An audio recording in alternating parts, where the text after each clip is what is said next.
Assalamualaikum warahmatullahi wabarakatuh. Perkenalkan, nama saya Hadanul Ajriya dengan NPM 10060323158 dan informasi D. Di sini saya akan mempresentasikan mengenai bab surfaktan dan akan menjawab soal-soal yang tertera pada PowerPoint. Di sini saya akan menjelaskan tentang apa itu prinsip HLB, apa itu Gibbs absorption, dan apa itu potensial zeta.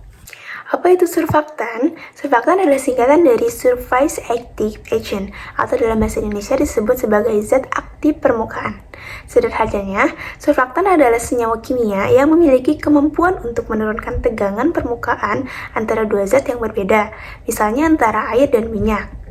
Seperti yang tertera dalam gambar tersebut, saya akan jelaskan tentang karakteristik dari surfaktan.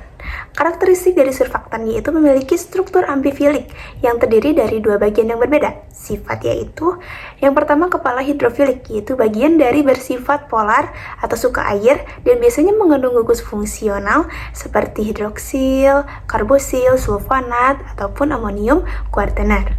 Untuk selanjutnya adalah ekor hidrofobik. Bagian ini bersifat non-polar, tidak suka air, dan biasanya berupa rantai hidrokarbon yang panjang. Untuk selanjutnya, apa itu fungsi dari surfaktan? Yang pertama itu adalah buat deterjen, yaitu membantu melarutkan kotoran dan minyak pada pakaian yang bersifat susah untuk menghilangkan dan peralatan rumah tangga. Untuk yang kedua itu sabun, itu membersihkan kulit dengan cara mengangkat kotoran dan minyak.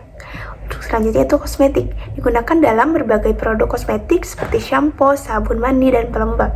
Untuk selanjutnya adalah pangan. Pangan sebagai emulsifier dalam makanan seperti margarin, mayones, dan es krim.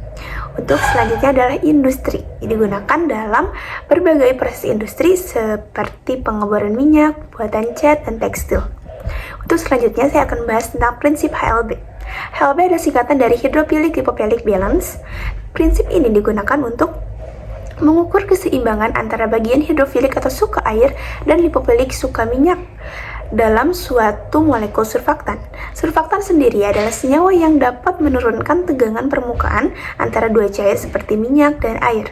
Terus selanjutnya, mengapa HLB penting? Nilai HLB sangat penting dalam pembuatan emulsi. Emulsi sendiri adalah sistem dispersi di mana satu cairan atau fase terdispersi terdistribusi dalam cairan lain, fase atau disebut dengan fase kontinu, dalam bentuk tetesan kecil. Contoh emulsi yang umum adalah susu, yaitu lemak di dalam air, dan mayones itu adalah air di dalam minyak. Untuk yang pertama itu pemilihan surfaktan yang harus tepat. Setiap jenis emulsi membutuhkan surfaktan dengan HLB yang tertentu. Jika nilai HLB surfaktan tidak sesuai, emulsi tidak akan stabil dan akan terpisah. Nah, untuk yang kedua adalah stabil emulsi. Surfaktan dengan nilai HLB yang tepat akan membentuk lapisan molekular pada antarmuka fase minyak dan air sehingga mencegah tetesan-tetesan emulsi berbagai tetesan kembali. Untuk bagaimana sih cara kerja HLB? Cara kerja HLB yang pertama adalah dari skala nilai HLB. Nilai HLB biasanya berkisar antara 0 hingga 20. Semakin tinggi nilai HLB, semakin hidrofilik surfaktan tersebut.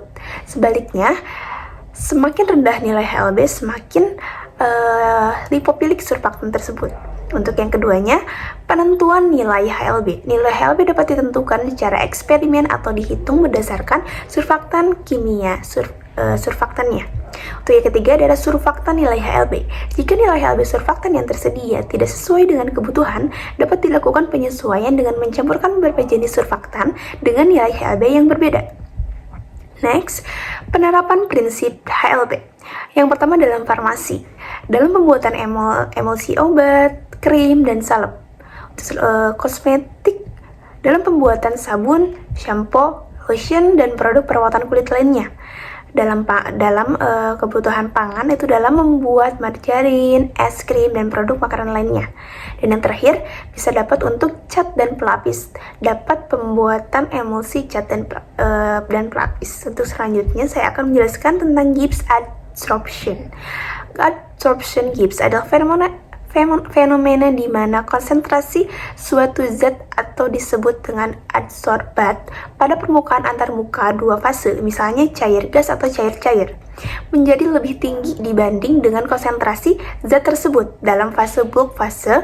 Fase ini sangat penting dalam berbagai bidang. Faktor yang mempengaruhi adsorpsi Gibbs yaitu sifat adsorpsi, ukuran molekul, polaritas, dan kemampuan membentuk ikatan dengan permukaan.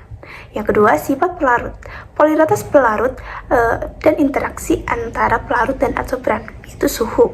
Suhu dapat mempengaruhi energi kinetika molekul dan kekuatan interaksi antar molekul. Yang keempat itu konsentrasi adsorbat. Semakin tinggi konsentrasi adsorbat, semakin banyak molekul yang akan teradsorpsi. Untuk selanjutnya, mengapa adsorpsi Gibbs itu terjadi? Yang pertama itu energi bebas permukaan. Molekul pada permukaan memiliki energi bebas yang lebih tinggi dibanding dengan molekul yang dapat balik. Selanjutnya, aplikasi adsorpsi Gibbs. Pembentukan misel.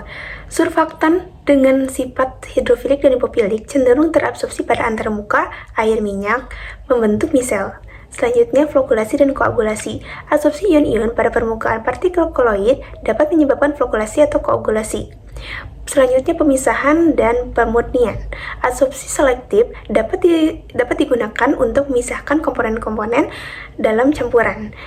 Untuk selanjutnya, katalis heterogen. Banyak reaksi katalik heterogen terjadi pada permukaan katalis sehingga adsorpsi memainkan peran penting dalam katalis.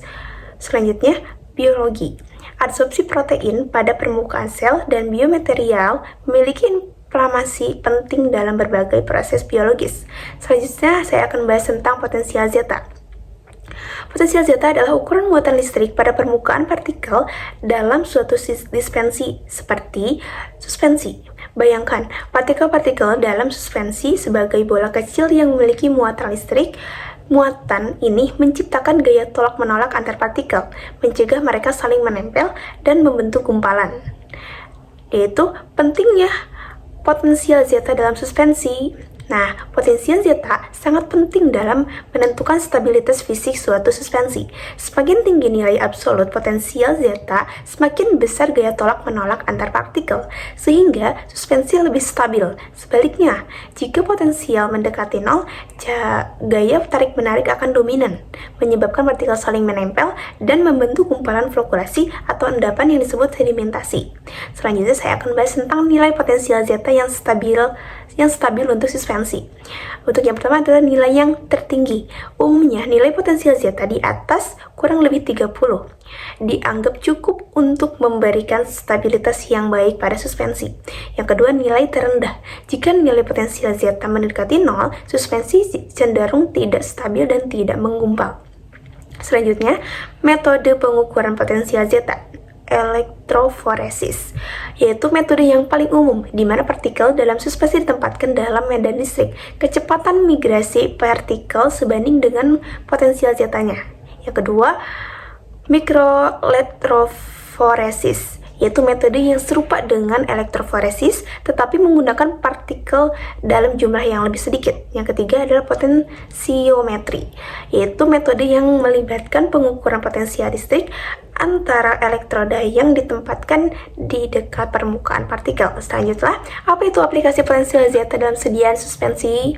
Yaitu yang pertama, pengembangan formulasi. Yang kedua adalah memiliki jenis dan konsentrasi zat adiktif, misalnya surfaktan yang tepat untuk mencapai stabilitas yang diinginkan. Yang ketiga adalah mengevaluasi pengaruh perubahan pH atau penetapan elektrolit terhadap stabilitas suspensi. Yang keempat adalah kontrol kualitas. Dan yang terakhir adalah pemecahan masalah. Jika terjadi masalah stabilitas atau pada suspensi, pengukuran potensial zeta dapat membantu mengidentifikasi penyebabnya dan mencari solusi yang tepat. Sekian video presentasi dari saya. Mohon maaf apabila ada kesalahan kata. Semoga video ini bermanfaat untuk kalian semua. Akhir kata, wassalamualaikum warahmatullahi wabarakatuh.